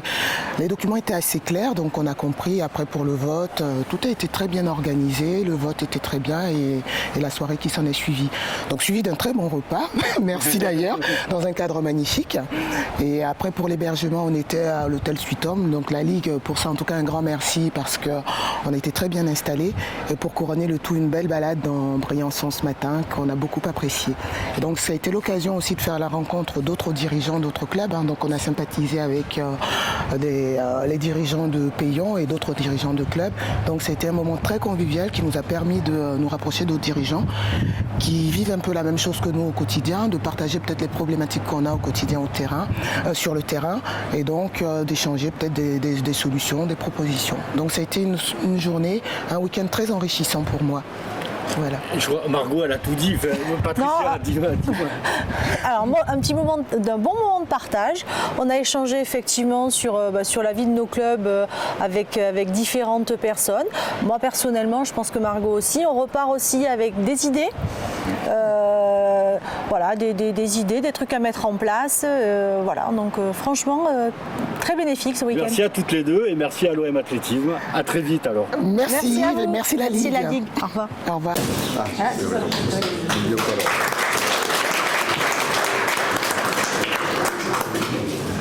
Bonjour à tous, à ceux que je n'ai pas encore croisés. Donc moi je me fais le relais des informations d'Hervé. Hervé étant donc le responsable plutôt développement et sur la catégorie U16 sur les minimes.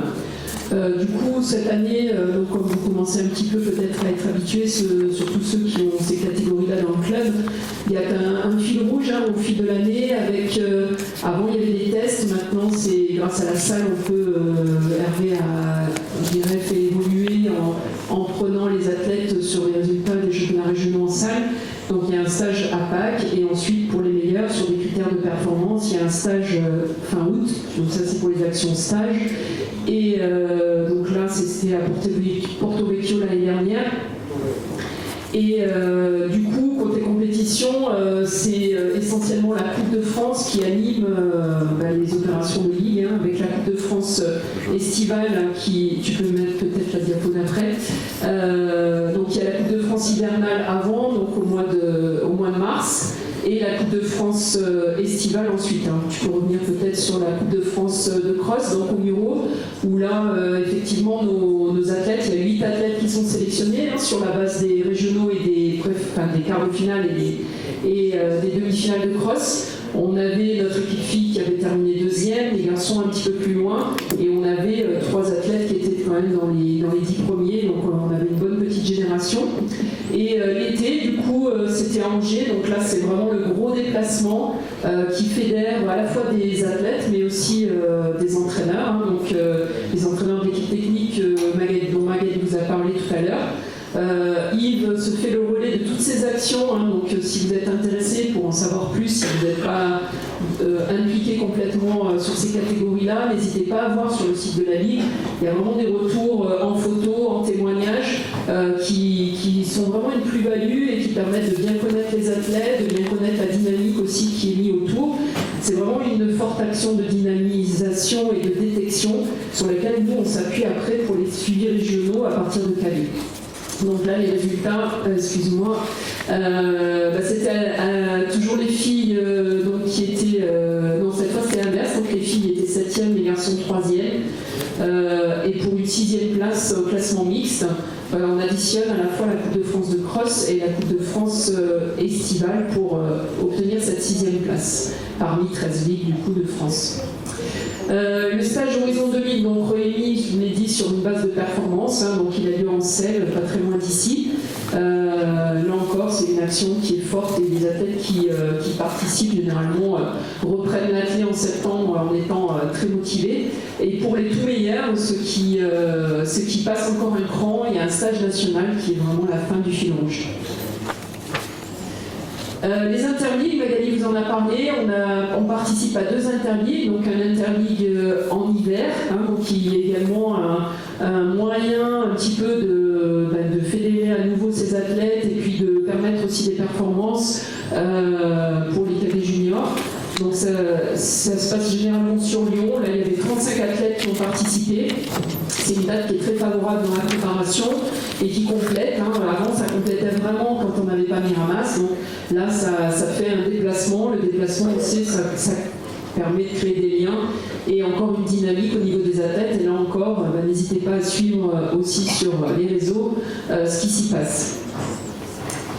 Interligue de route, donc sur route, on participe depuis le début à un interligue sur route sur 10 km qui avait été encadré aussi par 2 entraîneurs de la Ligue. Donc l'intérêt est vraiment, pour moi l'intérêt sportif il est très intéressant dans le sens où on réunit les meilleurs jeunes sur un 10 km. Il y a néanmoins des inconvénients par rapport à la date, par rapport à la logistique qui n'est pas évidente du tout à mettre en place pour cette compétition, parce qu'il faut anticiper. On a des athlètes qui disent oui en juin, qui disent non en septembre. Quand il faut faire des réservations de train, c'est pas évident et on ne peut pas vraiment faire un bus pour un nombre d'athlètes limité. Et pour faire des distances aussi grandes en minibus, on s'y refuse pour des raisons de responsabilité. Donc il n'y a pas d'interligue cette année parce que le projet de la fédération c'était de le mettre sur les championnats de France. Il y a eu un désaccord entre les ligues qui voulaient vraiment avoir le maillot de ligue sur les championnats de France, c'était pas compatible. Donc du coup pour l'instant il n'y a pas d'organisation, mais en tout cas ça ne tombe pas à l'eau. Et je vous incite dans les clubs, notamment les athlètes qui ont des orientations demi-fond long, à les inciter à participer à cette interligue quand ils sont sélectionnés. Alors je passe au point formation. Alors je vais faire un point qui associe les dirigeants, les entraîneurs et les officiels par rapport à des informations que nous a données Céline Lénier.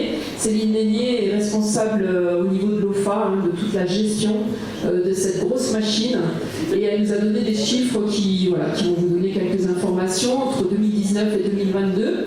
2019 étant encore l'ancienne formule, en tout cas l'année de transition, et en 2022 on arrive maintenant à un rythme un peu plus de croisière. Alors là, vous avez simplement sur un tableau le nombre des personnes formées. Si vous êtes un peu loin, le premier bloc, c'est les dirigeants. Le deuxième bloc, le E, c'est les entraîneurs. C'est stable donc au niveau des entraîneurs. Sur les jurys, on voit que ça progresse vraiment. O, c'est les organisations, donc les formations liées à l'organisation. Et F, c'est vraiment les autres formations qui sont pas forcément, où il n'y a pas forcément de certification. Donc vous voyez que sur le total, donc sur votre droite, le total augmente. Alors il y a deux totaux. Le totaux des gens qui se forment, qu'on compte plusieurs fois, et ceux qu'on compte de manière unique. Donc c'est pour ça, mais bon, je dirais que l'évolution est identique. Au niveau du nombre d'heures moyens par stagiaire, vous voyez que effectivement l'encadrement sportif est autour de 14 heures à peu près les gens s'investissent en moyenne de 14 heures. Les dirigeants s'investissent entre 6 et 8 heures et on voit que ça a augmenté aussi ces 2 dernières années. Les jurys s'investissent aussi autour de 6 heures de formation. Et puis au niveau de l'organisation, c'est un petit peu plus fluctuant. Mais ça vous donne un peu une idée en moyenne quand on forme un jury ou quand on forme un entraîneur, combien de temps il faut à peu près y passer. Le nombre de sessions organisées, on voit que c'est quand même à la hausse, donc si on prend en compte la forme un petit peu des graphiques, les jurys notamment ont bien progressé. Je pense qu'il y avait au début une petite réticence à s'engager dans le système de l'OFA et donc il y a eu un peu de difficulté difficultés dans la mise en place. Et puis là maintenant, je pense qu'il y a eu je dirais, de part et d'autre, des évolutions qui ont permis que le système devienne un peu plus souple.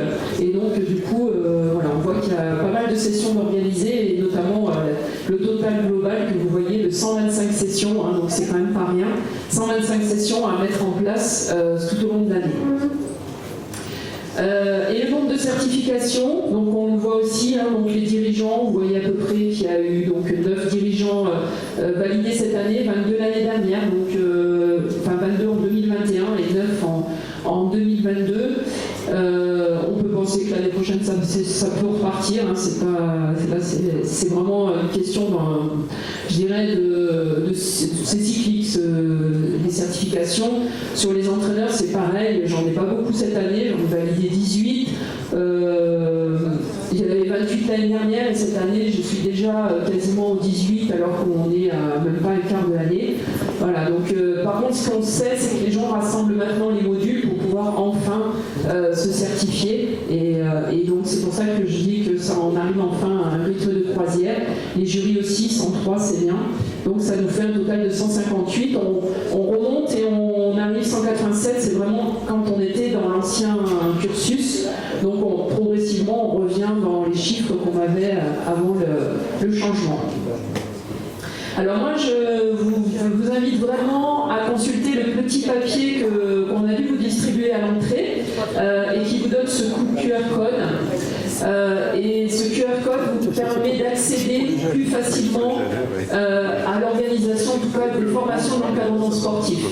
Donc je vous invite à le diffuser à l'intérieur de votre club, à le tester si vous avez vous voyez un petit peu des coquilles à les faire remonter, mais ça permet de simplifier l'accès, l'explication dans vos clubs. Et je pense que c'est vraiment important, vous, en tant que dirigeant, de véhiculer un maximum d'informations, parce qu'il y a encore trop de gens qui disent « je ne comprends pas comment ça fonctionne ».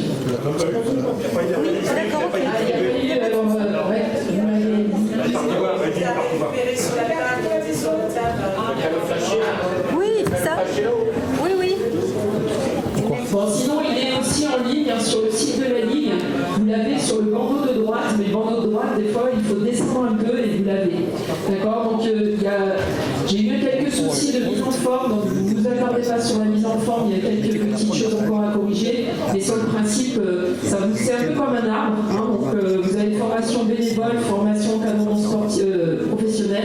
Si vous avez en bénévole, vous avez ensuite la branche éducation, vous avez la branche performance, où vous avez la branche forme, et puis dans chaque branche, vous avez le niveau 1, le niveau 2, le niveau 3, et chaque fois que vous allez dans un niveau, si par exemple vous voulez former des initiateurs saut, vous avez les modules que cet initiateur doit faire, et ça renvoie au calendrier, ça renvoie aux modalités d'inscription, et ça renvoie aux modalités d'évaluation. Donc ça simplifie vraiment toute l'arborescence que vous retrouvez bien sûr sur le site de la Ligue, de la fédération, ça s'appuie sur cette arborescence, mais c'est beaucoup plus clair. Voilà, donc rapide bilan en plus particulier maintenant sur ma partie encadrement sportif. Donc 55 modules mis en place, 3 d'annulés, la durée des modules entre 3 et 14 heures. On a eu plus de 396 participants, donc 324 de la LIPAC. Hein, et je compte pas là tous ceux qui sont allés chercher des modules à l'extérieur, hein, donc qui apparaissent dans les tableaux précédents. Tu peux passer à la suivante. Donc voilà, ça c'était les photos qui représentent un petit peu la dynamisme de certaines de nos actions. Les webinaires, donc c'est la formation continue. On a gardé un petit peu l'habitude prise pendant la période de confinement de faire ces webinaires, donc plutôt pendant la période hivernale, on va dire, qui se prolonge parfois jusqu'aux vacances de Pâques. L'idée, c'est vraiment de véhiculer des partages d'expérience, hein, pour que les entraîneurs ils puissent à un moment donné, chaque fois, réentendre un discours, essayer de remettre en question leur pratique, se reposer des questions, de ne pas rester seuls dans leur coin. Alors, j'ai l'impression que ça s'essouffle un tout petit peu, qu'il y a moins de monde qui s'inscrit. Alors, c'est pas grave, hein. En soi, on continue quand même. Cette année, j'avais mis 5 webinaires au lieu de 7 l'année d'avant. J'ai eu moins de participants globalement, hein, 284 contre 320 l'année d'avant. Mais par contre, j'en ai eu plus en PACA. Donc bon, ça s'essouffle plutôt en 2023 où j'ai un peu moins de monde. Et donc la moyenne par webinaire, c'était quand même 50 personnes. Oui. Est-ce qu'ils sont enregistrés? Régine. Oui, alors grâce à Yves, on les retrouve aussi sur le site où vous retrouvez toutes les vidéos de stage, les vidéos, donc les photos. Donc tous les webinaires sont à disposition. Pas droit, tu sens mauvais. Voilà, donc cette année, reprise d'un colloque en présentiel. Non, mais c'est ça. Alors le colloque en présentiel, je suis déçue aussi parce que je fais devenir deux intervenants un petit peu majeurs. Alors celui qui a calé, c'était le week-end de Noël. Mais voilà, j'ai 30 personnes, c'est pas énorme pour le nombre d'entraîneurs, je dirais, de cadets juniors, limite cadets juniors qu'on a dans la ligue. Mais bon, c'est pas grave, on recommencera et on essaiera de. En tout cas, moi j'essaierai d'anticiper peut-être un peu plus sur les dates. Les certifications, pour terminer, donc on a eu un CQP en formation qui est donc Camille Lefebvre de Carpentras, un CQP en VAE, donc la VAE c'est une validation d'acquis d'expérience, donc c'est Christophe Mattei de Monaco. Et puis ensuite, on a des assistants, des initiateurs animateurs, des entraîneurs éducateurs, des coachs, voilà. Mais pour l'instant, en nombre assez limité. Et enfin, je termine. Je sais, c'est long pour vous, j'ai pris un peu plus de temps que prévu. Donc, j'insiste sur la carte professionnelle parce que c'est vrai que parfois, en tapant un nom d'une personne que je connais qui a un diplôme professionnel, je m'aperçois qu'elle n'a pas de carte professionnelle. Alors peut-être que cette personne-là n'est pas rémunérée effectivement par le club, mais je vous incite quand même les personnes qui ne sont pas rémunérées de votre club et qui ont les diplômes professionnels, un ancien brevet d'État, un CQP, un DE, un BPGEPS, une licence STAT option entraînement, à faire que cette personne demande sa carte professionnelle. Ensuite, vous pouvez vérifier la carte professionnelle de vos entraîneurs. J'ai mis ça aussi sur la petite fiche. Vous avez un lien. En tapant simplement le nom, le prénom de la personne, vous pouvez vérifier s'il a sa carte professionnelle et surtout vous allez pouvoir vérifier ses prérogatives, ce qu'il a le droit de faire. Et ça c'est important parce que parfois on a aussi des DPGEPS par exemple qui entraînent contre rémunération de l'entraînement, de la compétition et normalement ils n'ont pas le droit. D'accord? Donc c'est vraiment important que vous ayez en tête que quand vous employez des personnes contre rémunération, il faut qu'ils aient les diplômes qui correspondent à ce pourquoi ils sont sur le terrain. Alors, je ne vais pas prendre un maître nageur pour venir faire de l'entraînement d'athlète. Même s'il a une carte pro, je ne pourrais pas le prendre en tant que professionnel. Donc voilà, vous avez les deux liens qui sont en vert là, donc pas très visibles, mais voilà, sur cette petite fiche. Le premier lien, c'est pour faire la carte pro que vous pourrez rappeler à vos entraîneurs s'ils ont un diplôme professionnel. Ça facilitera en plus la démarche ensuite dont vous a parlé Jérôme tout à l'heure. Voilà. Je vous remercie de votre attention et puis si vous avez quelques questions. Bonjour Myriam. Bonjour. Je suis avec le club du Var qui est venu à l'Assemblée Générale de la Ligue à Briançon.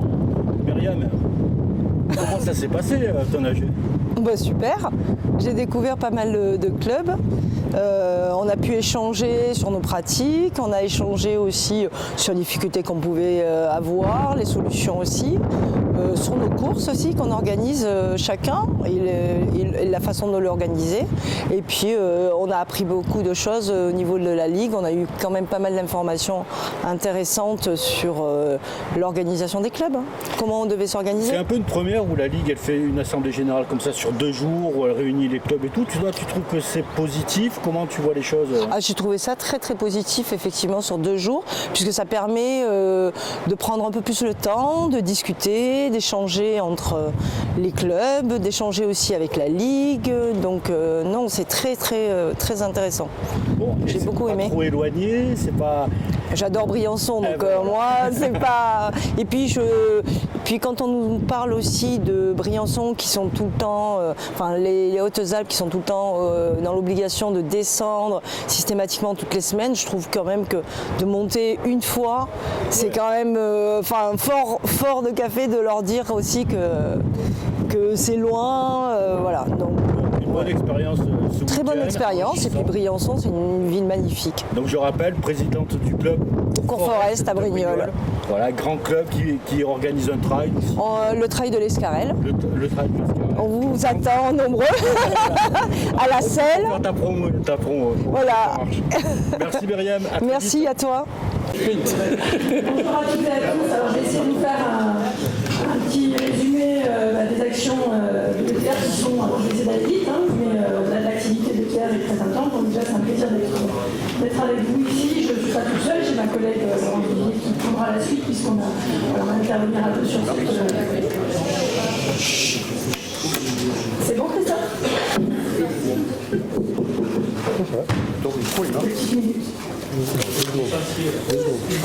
Ah, 2 minutes. Je vais commencer effectivement à vous parler un petit peu de l'équipe technique régionale. Donc, comme on l'a cité tout à l'heure, effectivement dans la ligue on a la chance d'avoir 5 techniques.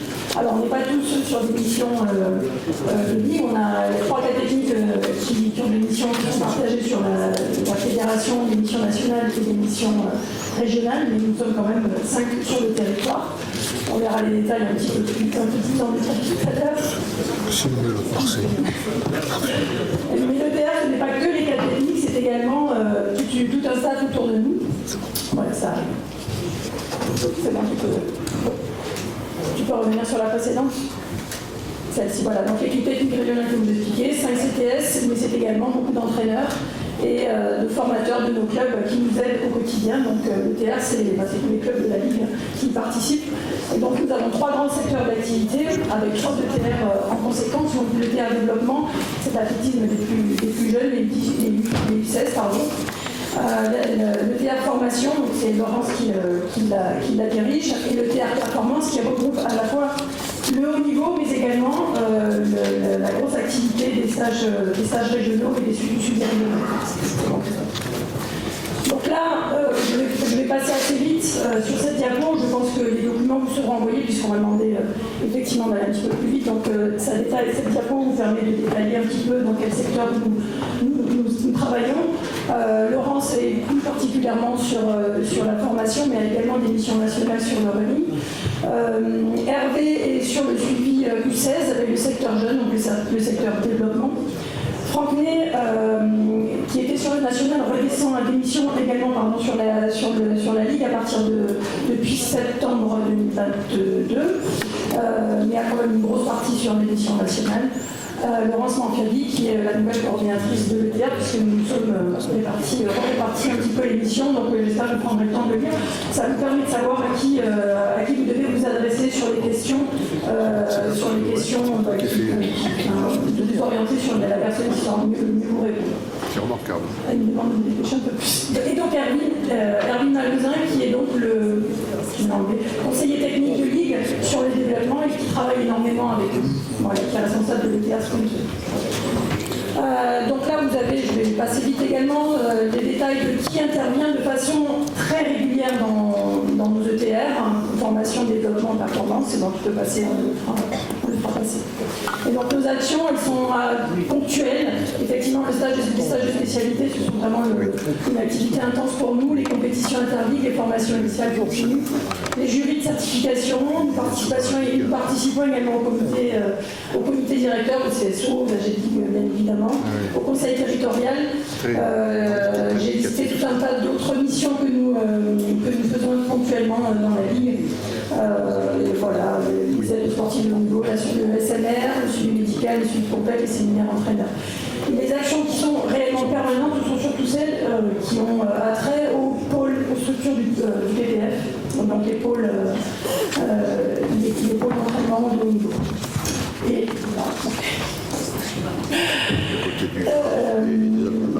nous sommes aussi en permanence toute l'année sollicités par vos entraîneurs ou par vous-même, effectivement pour vous donner un certain nombre d'informations et de communications. Voilà.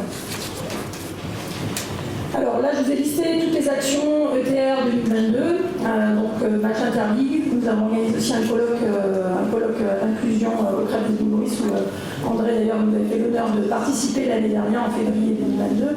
La Coupe de France de cross, donc je vous les liste un petit peu, mais vous pourrez bien lire à tête reposée effectivement ce que tout le nombre d'actions que nous menons et le nombre d'athlètes concernés, le nombre de cadres également. Voilà, on peut passer à la suivante.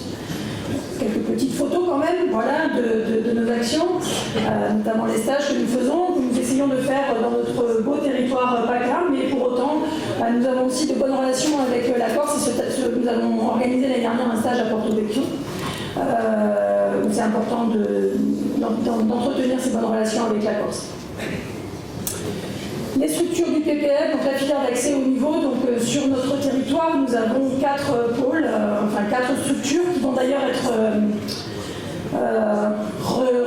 réaménagées à partir de septembre 2023. Donc là, je sais l'existant de l'année dernière. Nous avons un pôle espoir et un CNET sur Boulouris, un CNET, un centre national d'entraînement territorial, sur Nice, et un autre sur l'UNI. Je vous ai listé également les résultats internationaux, puisque c'est l'aboutissement du travail de tous en fait. Donc nous avons eu des athlètes représentés dans tous les grands championnats majeurs, et effectivement on voit bien que le hors-stade commence à prendre vraiment une grande part chez nous, puisque nous avons effectivement, je suis d'accord, c'est championnat du monde, il y a une erreur sur championnat de France, 100 km c'est championnat du monde. Et nous avons une championne du monde des 100 km. Voilà, je vous laisserai effectivement aussi lire tout cela à ce qu'être reposé. Et nous avons aussi une activité internationale jeune très, très dense. Alors il y a juste une petite erreur, je corrigerai le PowerPoint. Donc à noter effectivement, si on veut mettre en avant un jeune athlète, Anthony Amirati, qui gagne les championnats du monde U20. Et donc le record de France de Frédéric Daget, en fait, il date de 2021. Donc je sais qu'une coquille, mais par contre je peux le remplacer par le record de France, qui a effacé son propre record de France d'ailleurs. Donc je l'avais oublié. Anthony Amirati à la perche junior homme. Voilà, donc je vous laisserai prendre connaissance de tous ces résultats. Je vous ai également mis un petit tableau statistique qu'on vous propose, c'est pas très lourd, mais au moins ça nous permet de voir effectivement notre représentation en termes de championnat de France et surtout notre niveau. C'est à peu près la même chose que l'année dernière. On peut constater globalement, je ne vais pas vous dire toutes les nuits, qu'effectivement on a peu de participation en championnat de France comparé aux autres ligues, mais par contre on a de très bons résultats. Voilà. Donc si on a un axe d'amélioration, ce serait peut-être fournir un peu plus d'athlètes qualifiés au championnat de France. Au niveau des médailles, de la médaille table et de la pacing table, on est toujours plutôt dans le haut du tableau. Et j'en ai terminé, mais par contre, je peux répondre avant de passer la parole à Laurence, parce que ça va rester plutôt dans ce sujet-là, sur le suivi régional, effectivement, qui a suivi des modifications cette année. En fait, les modifications, elles sont très simples. On a mis en place 3 suivis, un suivi 1, un suivi 2, un suivi 3. Le suivi 3, qui paye effectivement entre 400 et 500 € en fonction du nombre de jours. C'est un suivi, c'est des athlètes qui ne prenaient pas en stage l'année d'avant, les années précédentes. Donc en fait, c'est une nouvelle entrée. C'est des athlètes qui n'avaient pas le niveau de rentrée dans le suivi régional, mais on a souhaité ouvrir nos stages à cette frange de la population pour essayer de les faire monter justement dans le suivi 2. Voilà, donc en fait l'augmentation, c'est le club de Fréjus qui posait la question tout à l'heure.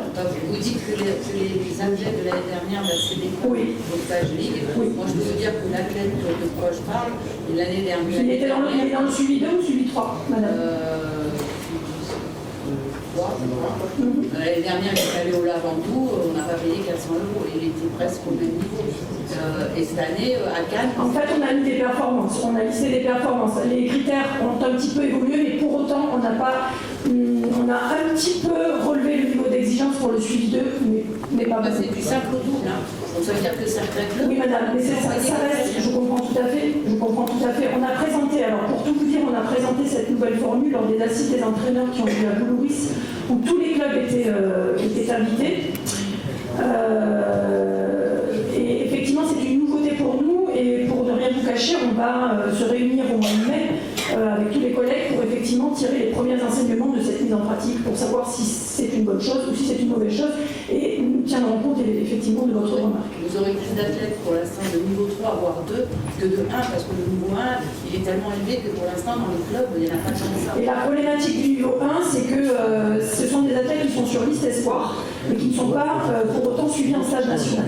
Et donc, effectivement, pour nous, il est important de faire le distinguo entre des athlètes qui ont un niveau national, voire international, mais pas suffisamment bons pour intégrer les stages nationaux. Et nous devons aussi répondre à cette problématique pour essayer de faire monter en fait tous les niveaux d'un cran. Et voilà. Donc, après, nous avons aussi, comme l'a expliqué Christian et notre commissaire au compte, nous avons des problématiques financières et nous aussi nous devons de contribuer à la bonne santé financière de la Ligue en essayant de proposer des actions qui restent, qui puissent être finançables. Du simple doute, ça ne va pas être possible. Peut-être, il faudrait qu'on vous nous donnerait le nom peut-être de l'athlète et je vous expliquerai peut-être pourquoi, parce que peut-être qu'il n'aurait pas dû être convoqué en fait.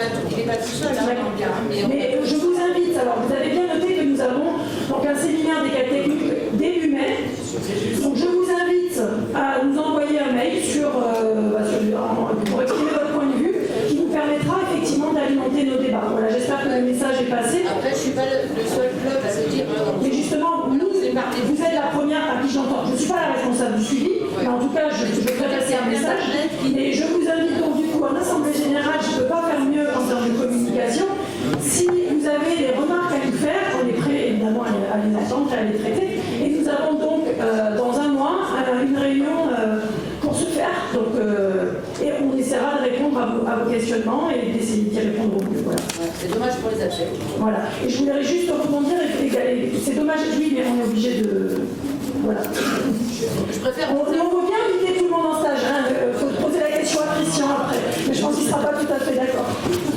Juste pour rebondir sur notre cher commissaire au fond, effectivement, vous avez montré tout à l'heure qu'on avait effectivement mis de côté une petite enveloppe parce qu'effectivement, nous allons organiser, donc c'était pour vous annoncer que la semaine prochaine, le 8 avril à Boulogne, aura lieu ce suivi médical que nous avons provisionné sur les subventions de 2022, qui n'a pas pu avoir lieu en 2022 pour la simple et bonne raison que les listes de haut niveau sont décalées maintenant, elles étaient avant, elles sortaient au 1er novembre de l'année, et maintenant elles ont reculé de 2 mois, mais pour nous c'est une nouvelle année civile, et pour le coup, cette opération avait lieu habituellement fin décembre, et donc là, les listes sortant au 1er janvier, nous ne pouvions pas organiser l'action en décembre. Donc vous avez l'explication, voilà. Et je passe désormais la parole à ma collègue. Donc je suis avec deux représentants du Vaucluse, Didier et Eric, qui vont se présenter déjà. Bonjour à vous. Bonjour, Eric Fagot, je suis le président du club d'athlétisme de Carpentras. Oui, on a fait des crosses. Oui. Pendant le challenge, on avait fait... Le challenge pendant le Covid. Challenge. Exactement. Je me souviens très bien. Quant à moi, Didier, en tant qu'éducateur sportif, je suis là pour essayer de relever le club de Sorgues, puisque en termes de licenciés, je ne dirais pas le nom, mais j'ai connu la grande époque du club de Sorgues, puisqu'à un moment j'ai fait un passage au Pontet pendant très longtemps. Et là, c'est vrai qu'on essaie de tout relancer, à la fois infrastructure et ainsi qu'au niveau du terme de licenciés. Alors là, vous avez été présent donc, sur l'Assemblée Générale de la Ligue, sur 2 jours, vous venez du Vaucluse. Comment vous avez vécu votre Assemblée Générale ? L'Assemblée Générale, c'est une Assemblée Générale, on est là pour avoir un peu connaissance comment marche la Ligue. On a eu des choses à dire, pour voir un peu, s'enseigner sur plein de choses. Ensuite, ce qui était intéressant aussi, c'est qu'on a pu rester ensemble la soirée avec des gens de la Ligue, des entraîneurs, tout. Moi, j'ai fait connaissance des gens de Menton, etc. On a mangé ensemble, c'était très intéressant. Des échanges de pratiques, de pratiques, t'as pu t'inspirer. Tout à fait, oui. Alors je ne vais pas répéter ce que vient de dire Eric, mais quand j'ai su que notre président, ne pouvait pas venir, je me suis proposé. Je connais le Briançonnais un peu. Je suis déjà venu donc ici sur Briançon et je connais le côté chaleureux. Donc c'était déjà le premier intérêt pour moi. Tu ne voulais pas rater je me suis dit, je ne peux pas rater. Une assemblée, c'est une assemblée, comme l'a dit Eric. Mais aussi, c'est le côté échange que je voulais voir, parce que c'est la première fois que je viens à l'assemblée au niveau de la Ligue. Donc, on apprend des tas de choses. Et puis après, c'est ce que m'avait dit Gilles. On va terminer le dimanche ici sur Briançon par balade et tout. Rien de plus beau pour revenir et même amener des athlètes. Ouais, C'est ça une c'était. cette nouvelle formule, c'est une formule un peu inédite, de faire une assemblée générale sur 2 jours.